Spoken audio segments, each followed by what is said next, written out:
Muito bom dia, hoje sexta-feira, dia 21 de setembro de 2018, está começando a Estação Entrevista comigo, Carlos Roberto, hoje recebendo aqui nos nossos estúdios Manuel Filho, candidato a deputado federal pelo partido PCdoB, não é isso? Isso, exatamente, eu sou o candidato pelo PCdoB. Muito bom dia, seja bem-vindo à TV Estação 26, Esse é o Estação Entrevista. Manuel, eu gostaria de te agradecer a sua presença aqui na TV Estação 26 e conte um pouquinho para a população quem é Manuel Filho. Bom, em primeiro lugar eu gostaria de agradecer a oportunidade de estar aqui com vocês, batendo papo com os nossos internautas. Isso eu vejo como muito importante, isso. A gente vê como uma coisa muito importante essa iniciativa da construção de uma televisão comunitária que tenha a condição da participação de todos. Eu sou o professor Manuel Filho. Eu sou uma pessoa comum, uma pessoa do povo que não tem o que falar. O que eu posso dizer é o seguinte, eu nasci, fui criado em Brasília. Certo.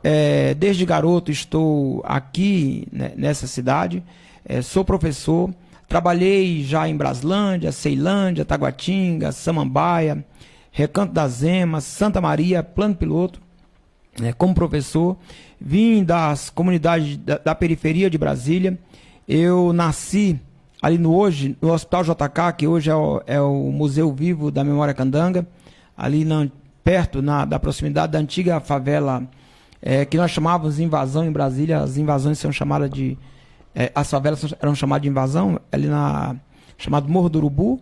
E depois vim aqui para uma outra favela que nós tínhamos em Taguatinga, que era o Escorrega Lavaium, entre o SESI e a QNJ.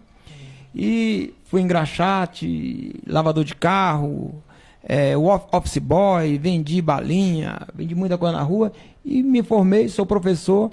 E no auge da minha capacidade intelectual, eu resolvi me candidatar a deputado federal para dar voz ao povo da periferia e também para retribuir ao povo toda a minha formação, porque como eu sou aluno de escola pública, a minha formação foi feita pelo povo. E essa formação eu quero contribuir com capacidade de trabalho como deputado federal. Muito bem.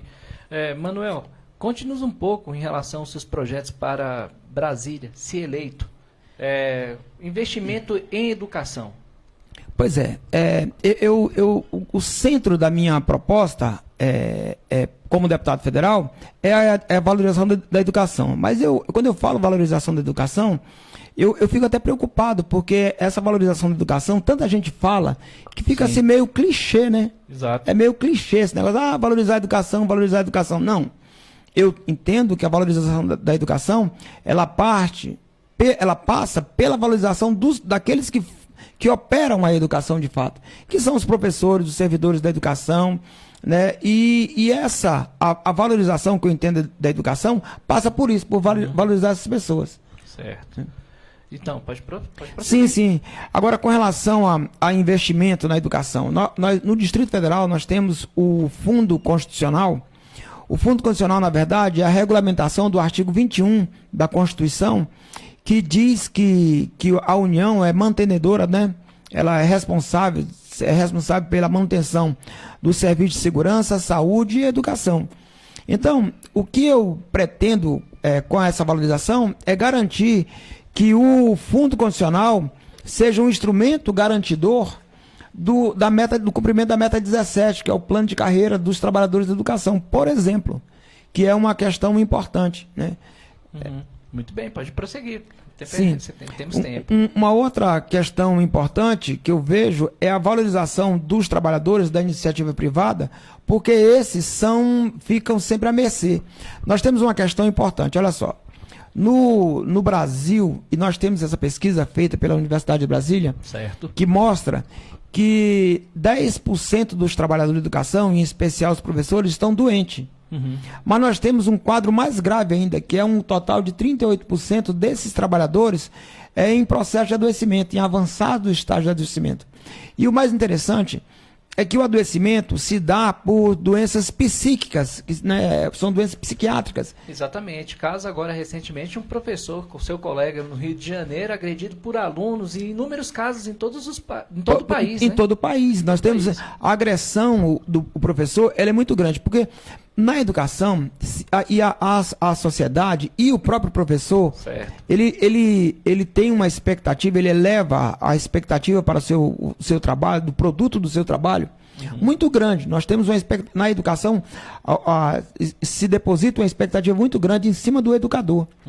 No entanto, as frustrações que são naturais, as frustrações da vida, ela leva todo um grau de sofrimento muito grande. E esse grau de sofrimento é que causa o adoecimento. E que sofre na escola, o interessante é que essa violência que a gente vê contra o professor, ela não é uma coisa isolada. Ela já é processo de um adoecimento também dos alunos. Porque, na verdade, como a escola, o nível de frustração é muito alta, o que acontece? Todos sofrem, todos adoecem, e que cada um se manifesta de uma forma. O professor se manifesta adoecendo psiquicamente, o aluno com agressividade, ou seja, é um sistema, é uma máquina de moer gente que vai moendo as pessoas, e as pessoas vão tendo as suas válvulas de escape, inclusive pela agressão, né, do professor, o aluno agredindo o professor, que é uma coisa absurda, né? A falta de limite que as famílias estão criando seus filhos faz com que os filhos não saibam, né, respeitar a autoridade, que é a autoridade do professor. Mas isso começa com a falha dentro de casa. Dentro de casa, onde não se estabelece um limite, não se estabelece a relação com a primeira autoridade, que é pai, mãe, os avós, né? Não se estabelece esse tipo de relação de autoridade, a pessoa não tem limite, chega na escola, agride qualquer um. O senhor se eleito como federal, não seria hora de repensar em relação ao ECA? Porque, por exemplo, esse limite não é dado porque o ECA, em 90, proibiu o pai, por exemplo, de corrigir o filho. Essa interferência do Estado dentro dos lares em todo o país não culminou numa geração tanto quanto descontrolada e permissiva? Tem um debate muito forte na sociedade que aponta para esse caminho, que o ECA... Mas eu vejo que o grande problema do ECA é que ele não é cumprido. Ele não é cumprido porque as crianças e adolescentes também têm seus direitos violados, de acordo com o ECA, né? Não se dá, o Estado não propicia às famílias a dar condições de educação dos filhos. Quando nós éramos garotos, eu posso falar, eu sou mais velho que você, mas eu acho que a gente pode falar quando nós éramos garotos, os nossos pais, geralmente alguém cuidava da gente.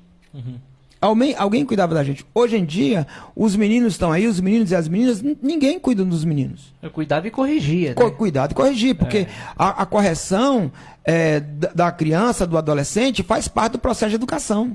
Né? Faz parte do processo de educação. Hoje ninguém mostra para o menino qual o seu limite. Não tem ninguém para falar, isso pode, isso não pode. Não. Geralmente as crianças são criadas ou pelo irmão mais velho, ou pelo vizinho mais velho, ou por ninguém. Ou por ninguém, na verdade.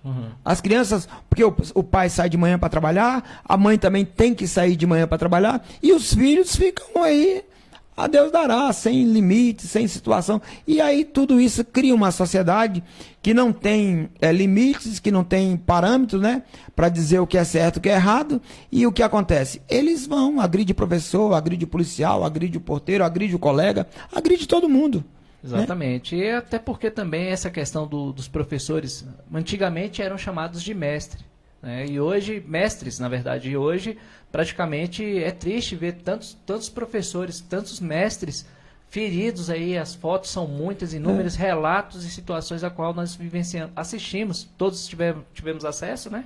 Em Brasília, por exemplo, a metade dos professores já presenciaram algum tipo de agressão, muito próxima a eles. Né? Isso é um universo grande. Agora, o interessante que a gente vê, que nesse todo o processo, eu não quero dizer que os professores são as vítimas, os alunos são os algozes, não é isso. Eu vejo que o sistema ele produz duas vítimas, uma é o professor e o outro é o aluno. E cada um reage de uma forma à agressão sofrida pelo sistema. Né? Os alunos reagem de uma forma porque são abandonados, e o abandono das crianças e adolescentes no Brasil é uma agressão a eles, Ser abandonado é uma agressão. Quando eu coloco essa agressão, esse abandono, não é um abandono por dolo. Os pais não estão abandonando seus filhos por dolo, não. Mas é uma necessidade que o sistema dessa máquina de moer gente, o capitalismo, essa selvageria do consumismo, do ter, do ser, né, impõe às famílias, levam com que as famílias abandonem seus filhos. Quer ver uma coisa interessante? Sim. Um dia eu estava conversando com uma pessoa, e a pessoa preocupada com o filho, porque tem que ter um tênis, tem que ter isso, tem que trabalhar para ter isso, tem que ter coisa. E eu perguntei para ela, falei assim, você já reparou que às vezes seu filho só quer um abraço? Só quer um colo? É muito mais importante um colo da mãe, um colo do pai, um carinho do pai, ou da mãe, do que o relógio novo, do que o tênis novo. Né? Então o que está faltando é isso. É as pessoas se despirem dessa tentativa de ser muita coisa, de querer muita coisa, de ter muita coisa, e só ser pai e mãe. Só isso. Se nós tivéssemos uma sociedade onde a família tivesse condição de ser pai, de ser mãe, de ser avô, do aconchego, do dengo, do carinho, nós teríamos com certeza uma sociedade menos violenta, e consequentemente a escola atingiria o seu papel com mais tranquilidade, com mais facilidade. E se os governantes fizessem o seu papel principal, que era justamente prover condições para que o pai de família pudesse acompanhar de perto os exatamente, filhos, né? Acompanhar de perto. Agora, é uma situação, eu vejo que esse problema da segurança, da educação, não é um problema da família e nem é um problema da escola, do professor, mas é um problema da comunidade. A comunidade tem que se unir e construir mecanismo para educar, para fazer a educação dos filhos da comunidade. Sim. Né? E agora, é preciso que o governo não atrapalhe. Se não ajuda, pelo menos não atrapalhe. Exato. Né? Olha só, em relação ao seu projeto, em relação aos professores também, no caso da classe, né, para todo o país, o deputado federal vai lutar para esse tipo de coisa, ser eleito. Em relação a um dos seus projetos, fala sobre a perícia laboral. Você pode falar um pouco para a gente? Pois é, olha só. Hoje, os professores, especialmente os professores, não existe. Nós temos, como eu falei anteriormente, nós temos 10% da categoria doente, em torno de 38% em avançado estágio de adoecimento, e nós temos 70% desse adoecimento por questões psíquicas, e além de outras doenças, como o problema de cordas vocais, né, os problemas nas articulações pelo o número repetitivo, exagerado de movimentos, como escrever no quadro, escrever na lousa, né, a própria escrita, isso acarreta um certo adoecimento. No entanto, não existe caracterizado na lei um perfil epidemiológico do adoecimento do professor. Né?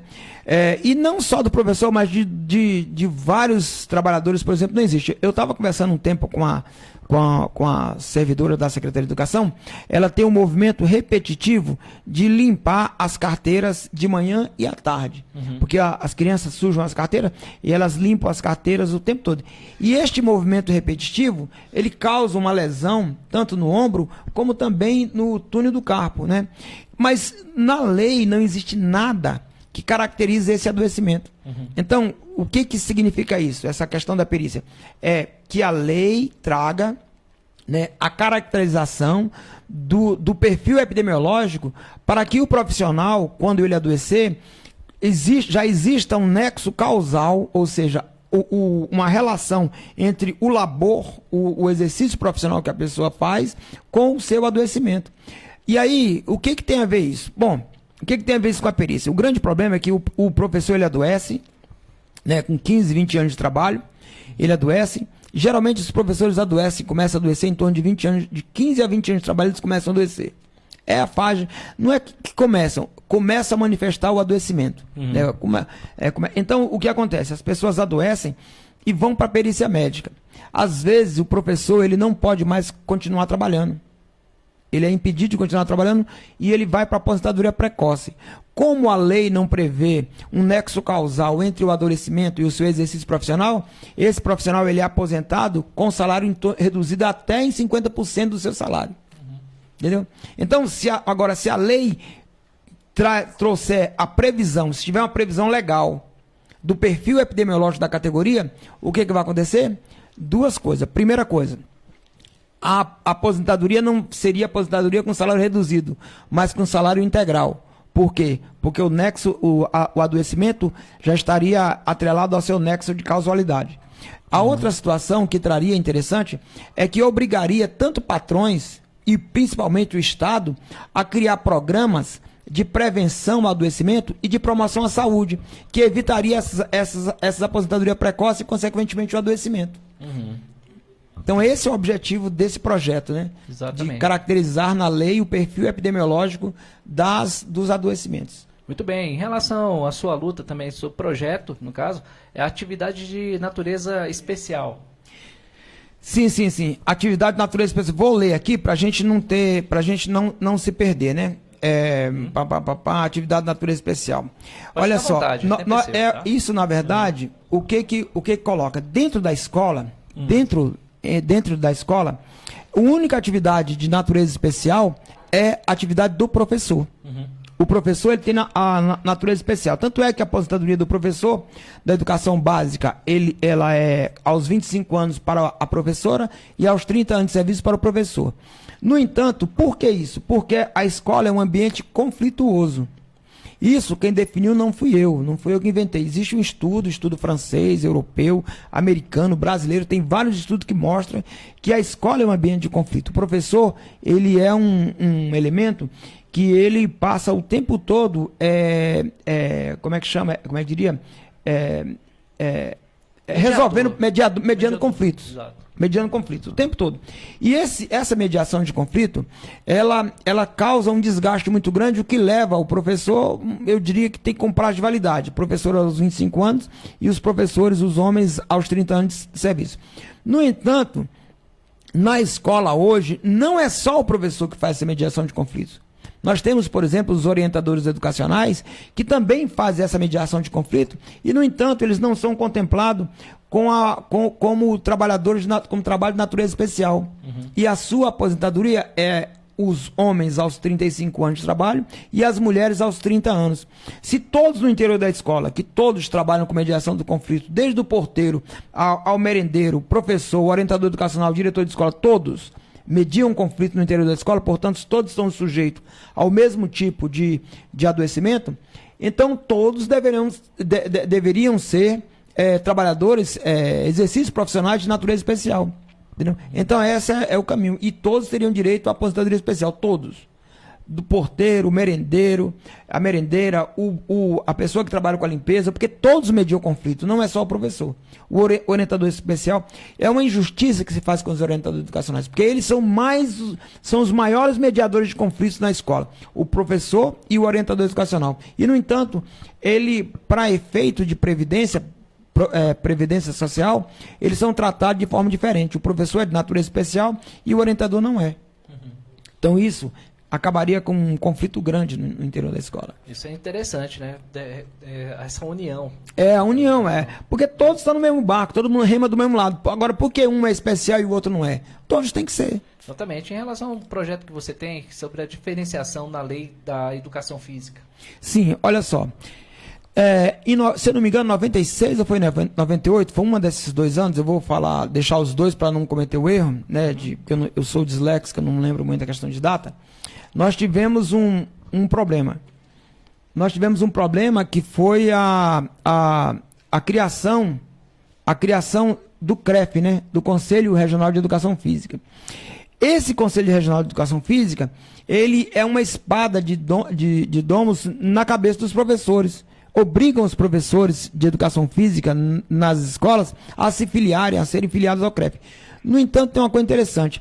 Quais são as pessoas que a educação física, ela é regida não pelas leis do CREF, mas ela é regida pela Lei de Diretrizes Básicas de Educação, pela Constituição e pelas leis orgânicas e as leis orgânicas do sistema de educação.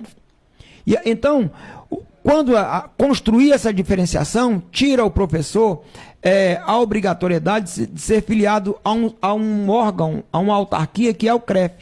Porque o professor de português, para dar aula de português, ele não precisa ser filiado ao CREF. Ele tem que ser, ele é regido pelas mesmas leis que regem o professor de educação física. Agora, por que só o professor de educação física tem que ter uma contribuição anual a uma autarquia que pouco tem a ver com o seu labor? Então é essa a diferenciação. Por isso a gente quer diferenciar. Diz uma coisa, em relação à reforma da Previdência. Pois é, essa é uma outra situação. Nós entendemos que o sistema previdenciário brasileiro, ele até precisa de uma reforma. A gente entende que precisa. Mas ela não pode ser uma reforma que venha penalizar ou transferir para o trabalhador a responsabilidade pelo sistema não funcionar ou não funcionar bem, não. Pelo sistema apresentar déficit.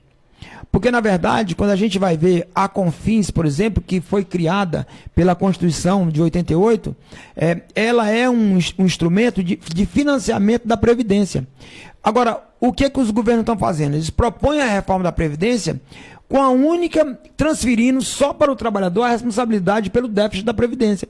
Enquanto o déficit da Previdência, ele é responsável por ele, principalmente é o governo. Não é nem o Estado, é o governo.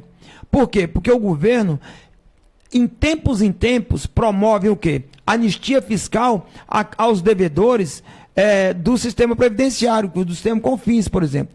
Né? Então, nós entendemos que a responsabilidade não é dos trabalhadores, portanto, essa reforma da Previdência que o governo está propondo, ela é só uma transferência de responsabilidade de um sistema, de um déficit previdenciário construído pelo governo, certo, para os trabalhadores. Outro exemplo que nós temos de construção desse déficit é quando o Quadru, a desvinculação da receita da União, que desvincula 30% das receitas da União para o Tesouro Nacional, ou seja, uma transferência de dinheiro, transfere em torno de 17% por ano de dinheiro da Previdência. Tira da Previdência e joga no Tesouro Nacional.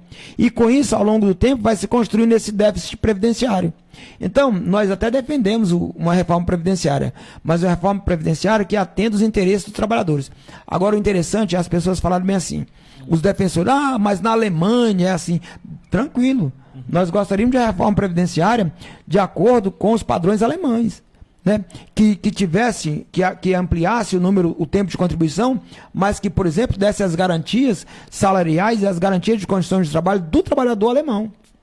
Porque não dá para a gente ficar com a ampliação do tempo de serviço e, no entanto, o trabalhador brasileiro, numa situação extremamente precarizada, com salários precários, querer comparar com o trabalhador alemão. É uma coisa absurda isso, né? Exatamente, fica até difícil, né? Fica uma comparação doida isso. Tem muito sentido. Em relação o senhor é a favor de ser eleito em relação ao ensino integral? A educação de tempo integral, eu sou a favor. Eu sou a favor da educação de tempo integral. Mas agora, ouça bem, eu estou falando de educação de tempo integral. É diferente de escola de tempo integral. Porque eu vejo que o Estado tem que criar as condições para que o filho da classe trabalhadora tenha educação de tempo integral, como é o filho da classe média e o filho dos ricos. Porque o filho do rico, ele estuda de manhã na escola, digamos, escola propedêutica lá, que ele vai estudar de primeiro ao nono ano, no ensino fundamental, ou do primeiro ao terceiro ano no ensino médio. Mas no turno contrário, ele tem aula de inglês, aula de francês, ele tem aula de judô, aula disso, aula daquilo. Ou seja, ele já tem educação de tempo integral. Eu sou a favor, defendo essa mesma educação para a classe operária. Agora, como nós vamos fazer isso? O Estado tem que dar as garantias para a família e para a comunidade. E aí que eu falei no projeto anterior, onde a comunidade se responsabiliza pela formação dos seus filhos. Aqui na 17 da Ceilândia, por exemplo, a comunidade tem que se responsabilizar pela formação. Mas isso tem que ser dado as condições pelo Estado. O Estado tem que financiar a escola de tempo integral, a educação de tempo integral para os filhos da comunidade do 117. E aí, cabe às famílias procurar o que é melhor para os seus filhos. Uma aula de inglês? É uma escolinha de futebol? É uma escola de basquete? É uma escola de natação? A família escolhe, mas o aluno tem que ter a educação de tempo integral. Isso, inclusive, tiraria a possibilidade, uma coisa muito grave que acontece no Brasil, que é a adoção dos nossos filhos pelo tráfico. O menino que é precoce. Isso é precoce, é uma adoção precoce pelo tráfico, pelo conflito com a lei, não é só o tráfico. Então, o menino que está fazendo na escola uma escolinha de futebol, ele vai ser um grande jogador de futebol? Talvez não. Talvez ele nunca vai ser um grande jogador de futebol.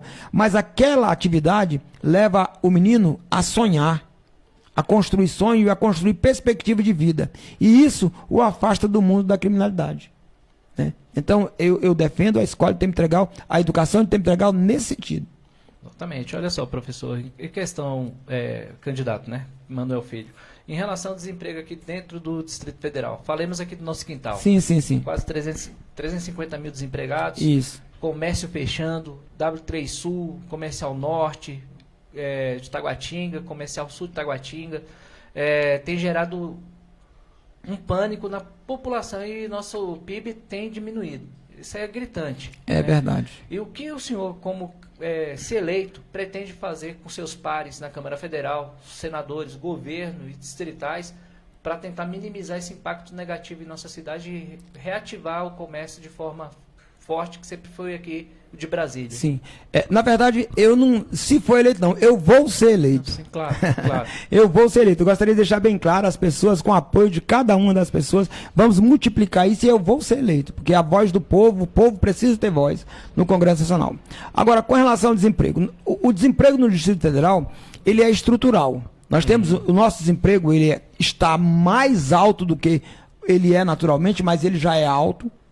Ele já é alto, já é um emprego estrutural na ordem de 14%, mas isso se dá por dois fatores. O primeiro, é preciso nós entendermos que o banco público ele tem que ser um instrumento de financiador do micro e do pequeno empresário. É preciso reativar e dar destino às áreas que foram destinadas ao desenvolvimento da cidade. É um absurdo a gente ver aqui do lado esse tanto de lojas e prédios, pessoas investiram ali, construíram sonhos fechados. Isso é uma coisa absurda. Então, o banco público ele precisa ter isso. Uma outra coisa que nós precisamos fazer é ter a coragem, e aí tem que ser coragem, tem que ter ousadia para isso, e é uma coragem necessária de atrair grandes plantas, eu digo grandes plantas industriais para o DF e para o entorno. A gente tem que ter a coragem. Olha só, o Distrito Federal, a região ali de Planaltina, ela é uma das principais produtoras de soja do Brasil. Por incrível que pareça, produz mais do que nos Estados Unidos. Se eu não me engano, são 70 toneladas por hectare. E, no entanto, no Distrito Federal, nós não temos uma esmagadora de soja que produz o óleo de soja. A soja que é produzida aqui, ela é vendida para fora do DF e nós, moradores do DF, quando vamos consumir o óleo de soja, a gente compra o óleo de soja que foi produzido lá fora. Com a nossa soja aqui, ou seja, a nossa soja ela é plantada aqui, mas ela não gera emprego aqui. Exato. Ela não gera. Então, nós precisamos atrair para o DF grandes plantas para que esse desemprego estrutural cesse e para outra coisa, para que haja distribuição de renda, porque a nossa concentração de renda é muito grande no DF por conta disso, porque olha só, 70% do dinheiro que é ganho no DF, ele é gasto fora do DF. Por que isso? Porque como nós não produzimos, a nossa produção é muito pequena, a produção industrial do DF é muito pequena, é da ordem de 30% daquilo que é consumido no DF, que se produz aqui, o que acontece? As pessoas têm que importar, comprar de fora do Distrito Federal ou da região do entorno, né, para poder consumir no DF. Nós não temos plantas que garantam não só o emprego no DF, mas também a distribuição de renda no DF. Então, nós precisamos de duas coisas. Primeiro, usar o que nós já temos. Fazer com que o Fundo de Desenvolvimento do Centro-Oeste e o BRB sejam um instrumento de fomento e de sustentação, inclusive, eu digo, não é uma sustentação perene, mas uma sustentação para dar condições para o pequeno empresário gerar um emprego e gerar renda no DF. E a outra coisa é ter a coragem de atrair grandes plantas, porque os governos do Distrito Federal se escondem atrás de uma coisa boa, que é o Fundo de Desenvolvimento do DF, né? o Fundo Constitucional, o artigo 21 da Constituição. Como a gente tem 14 bilhões por ano garantido, independente de fazer qualquer coisa que vem do governo federal, o governo se esconde e não atrai grandes empresas para a nossa região, para que elas possam gerar emprego e renda aqui. Então, e com isso nós teríamos condições de debelar. Olha, apesar de nós termos nós só perdemos em matéria de ganhar dinheiro no DF para São Paulo. A gente está empatando aí com Minas Gerais e Rio de Janeiro, com estados ricos. E, no entanto, a gente não tem emprego. Porque aqui majoritariamente o DF o emprego no DF é constituído de serviço, principalmente serviço público. O servidor público ganha dinheiro, ele gasta aqui, mas aquilo que ficaria aqui não fica, porque tudo que ele compra aqui vem de fora. O óleo vem de fora, o arroz vem de fora, o sapato vem de fora, a roupa vem de fora, tudo vem de fora. Ou seja, ganha dinheiro aqui e compra produto importado o tempo todo. O DF é um grande importador. Ele tem que deixar de ser importador a ser também um produtor de matérias, não só produtor de commodities, como é o caso da soja, mas também um produtor de manufaturados, né, de produtos industrializados.